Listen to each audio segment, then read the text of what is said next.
Enak sekali Bunda. Jadi, oh my god, ya udah, kita mereka gitu. Kalau mereka mau beli yang barang mahal ya terserah mereka gitu.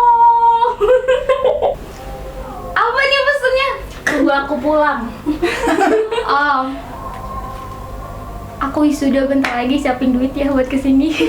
Cuma aku tuh orangnya gengsi. Suara ayam ya? Iya. Kenapa? Masuk. Ada backsound dikit. Backsound dikit lah ya, natural. Bisa ngangkat derajat keluarga. Maaf ya. Amin. Beneran nggak settingan beneran. Udah. Udah? Dah. Oh. Beneran bisa. Aku. What People Say proudly present. Please listen. Halo, kenalin nama aku Prihatin Dapromasi Zega. Aku mahasiswa Fakultas Ilmu Komunikasi, konsentrasi Komunikasi Pariwisata. Saat ini aku udah semester 6. Asalnya kakak dari mana? Aku berasal dari Nias, Sumatera Utara. Halo, aku Eka Putri dari Fakultas Ilmu Komunikasi jurusan Broadcast Jurnalis semester 2. Asal dari mana? Asal dari Klaten. Halo semuanya, perkenalkan nama aku Fitri Nurafika. Biasa dipanggil Fitri, mahasiswa Fakultas Ilmu Komunikasi Universitas Budi Luhur angkatan 2018 atau sekarang semester 6 dan asalnya dari Klaten. Hai, kenalin, aku Cici Lestari dari Fakultas Ilmu Komunikasi jurusan Broadcast Jurnalis semester 2 asal dari Klaten, Jawa Tengah. Hai, kenalin nama aku Lucy Delviana Lai, biasa dipanggil Lucy dari Fakultas Ilmu Politik dan Ilmu Sosial Kriminologi. Aku sekarang sedang semester 6. Asal kakak dari mana? Aku berasal dari Nias, Sumatera Utara.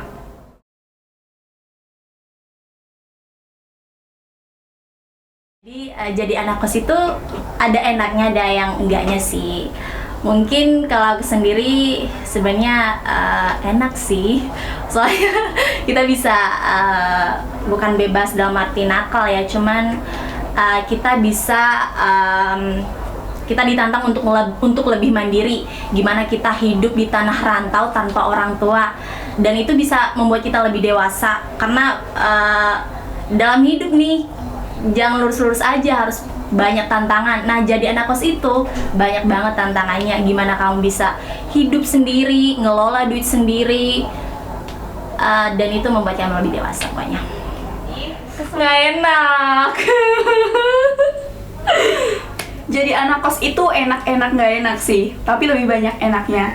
Kalau nggak enak itu paling di akhir bulan, terus kayak kangen sama keluarga. Abis itu kalau di anak kos kan rata-rata kalau kita ngumpul sama temen pada dicari ini sama orang tuanya, tapi kita enggak. Sedih banget.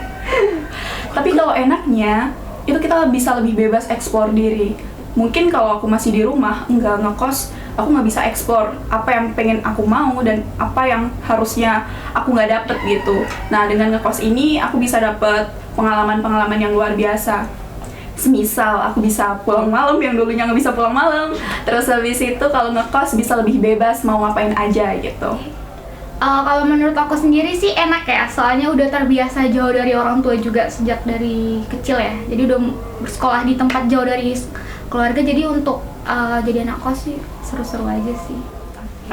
Enak-enak, nggak enak sih ya, tapi banyak enaknya kok.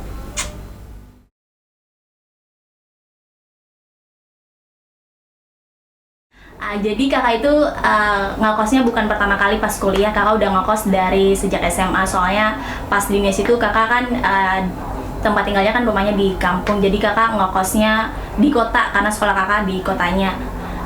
Kesan pertama sih itu kan kakak masih remaja ya, masih muda. Itu susah gampang sih, soalnya masih kecil tapi udah ngelola duit sendiri. Cuman itu membuat kakak lebih dewasa dan banyak belajar sih. Jadi pas kakak udah kuliah nih, kakak ngekos, kakak udah nggak kaget lagi gimana jadi anak kos. Kesannya sih ya cukup menantang. Menantang. Oke. Yes. Kesan pertama jadi anak kos pastinya udah ngerasa takut, khawatir, sedih. Karena because aku itu kan anaknya manja. Jadi kayak khawatir, bisa nggak ya masak, bisa nggak ya ngurus ini ngurus itu, bisa nggak ya ngehandle ini itu gitu kan. Ya Allah, itu udah, dan sekarang udah dijalanin itu, percayalah, nyesek gimana gitu. Kasian banget ya. Kesan pertama jadi anak kos. Sedih banget, woi. Gimana rasanya jadi anak kos yang tiba-tiba dilempar-lempar? Jadi dulu kan ngekosnya nggak di sini. Ini adalah kosan kedua. Kosan pertama itu dapat feel yang udah nyaman banget nih, tapi tiba-tiba harus dipindah ke kosan yang lain. Terus pas banget waktu itu, selang beberapa bulan, kayaknya 1 bulan deh, itu langsung ada Idul Kurban. Kebayang nggak sih yang biasanya kita ngerayain Idul Kurban di rumah, makan-makan bareng gitu, tiba-tiba enggak, jauh dari orang tua. Mana waktu itu pas pertama, di saat teman-temanku yang lain pada diteleponin sama orang tua, aku enggak gitu. Jadi orang tuaku kayak ngerasa ini orang tua peduli nggak sih, tapi ternyata mereka emang sayang sih. Kesan pertama lumayan takut sih sebenarnya, bukan karena kan kita dari daerah ya, langsung ke kota itu kan pasti pikiran awalnya itu kayak kota itu seperti apa, tapi setelah dijalanin ternyata bisa kok dan mampu gitu untuk bareng sama teman-teman yang ada di kota. Karena ini aku angkatan 2020 dan pertama kali ngekos, itu tuh banyak banget kesannya. Kayak yang pertama ada rasa takut sendiri gitu, tapi semua itu bisa kok dilewatin kalau kita udah punya niatan dan punya tujuan. Kita bakal, rasa takut itu bakal ketutup sama tujuan dan apa yang kita mau gitu. Jadi bisa lah pasti.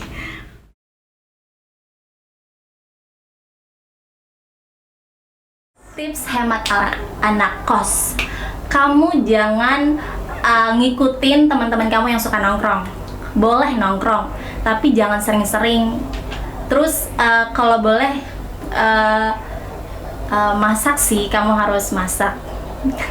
Biar pengeluaran itu nggak terlalu banyak dikeluarkan gitu kan. Terus kemudian jangan banyak belanja, jangan ngikutin gaya hidup orang yang teman-teman kamu yang tinggal itu bareng orang tua, karena teman-teman kamu yang tinggal bareng orang tua itu mereka ya tinggal minta gitu. Nah, sedangkan kamu hidup sendiri di tanah rantau. Jadi kamu perkuat diri kamu untuk tetap jadi diri kamu sendiri. Kamu pikirkan kebutuhan kamu yang benar-benar pokok, jangan yang kamu nggak butuhin atau cuman kamu inginkan aja, cuman lapar mata aja, jangan. Jadi ya gitulah pokoknya. Jujur ya, sampai detik ini, hari ini, waktu ini, aku belum bisa hemat. Tapi udah ada kayak niat dulu nih. Yang penting ada niat kan ya. Jadi tipsnya masak nggak gimana ya, nggak ikut temen. Jadi kita ya udah, kita mereka gitu. Kalau mereka mau beli yang barang mahal ya terserah mereka gitu. Tips hemat ala anak kos. Kayaknya agak salah sih nanya ini sama aku. Cuma ya karena ini pertanyaan harus dijawab. Hal yang pertama kali harus kalian lakukan adalah boroslah seboros-borosnya di bulan pertama. Habis itu kalian di akhir bulan nih ngerasain nggak punya duit nih. Udah ngerasain nggak punya duit, nggak bisa makan, nggak bisa keluar kemana-mana. Habis itu bulan depan kalian pasti bakal hemat. Karena udah ngerasain gak enaknya nggak punya duit. Jadi ngerasain dulu, baru nanti. Iya, betul banget. Itu paling the best sih. Oke. Ditanya gue. Tips hemat anak kos ala aku ya. Kalau aku sih bergaya hiduplah sesuai dengan kebutuhanmu gitu. Jangan melebihi dari kebutuhan dan juga kemampuan. Jadi kan sebenarnya kalau di kota katanya apa? Biaya hidupnya gede ya. Sebenarnya bukan biaya hidupnya sih yang gede, gaya hidupnya yang gede. Jadi sesuaikan aja gaya hidupmu dengan kemampuanmu. Kalau aku masih belajar buat ngehemat. Selama ini masih belajar gimana cara memanage keuangan dengan baik dan benar itu. Tapi yang aku tahu tips ala aku, Yang penting aku harus masak nasi. Itu. Jadi kalau aku udah masak nasi, pasti lauk bisa lah aku beli walaupun aku nggak masak gitu. Yang penting masak nasi ya.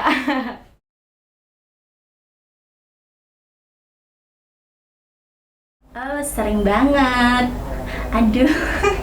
Ini sering banget soalnya kakak kan anak bungsu juga ya.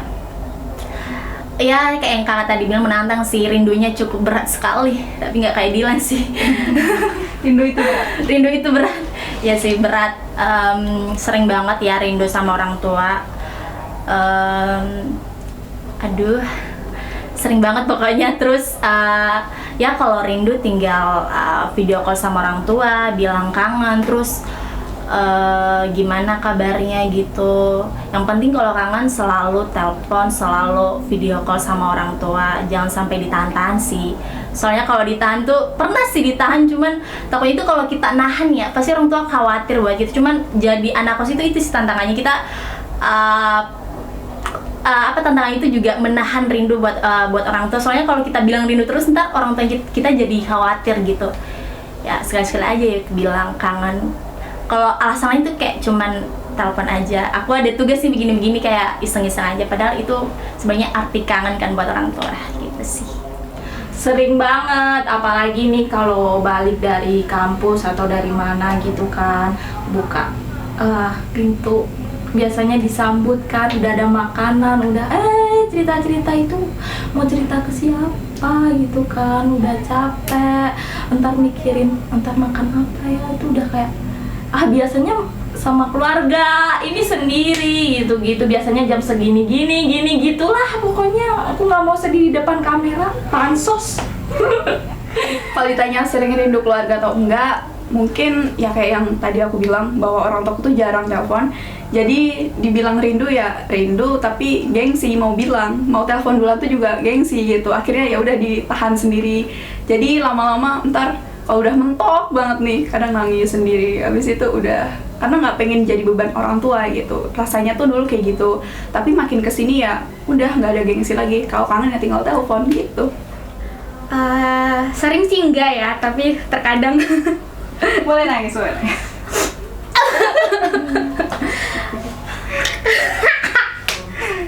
Sering banget lah, pasti sering banget. Kayak gimana ya, namanya baru pertama kali ngerantau jauh, apalagi aku anak rumahan banget nih, nggak pernah sekalinya keluar harus jauh dari keluarga. Jadi kayak rasanya tuh kayak aduh, jauh nih dari orang tua. Tapi semua itu nggak ngebuat aku kayak gimana ya, ngebuat aku semangat, buat aku pacuan. Pokoknya harus bisa, harus mandiri gitu.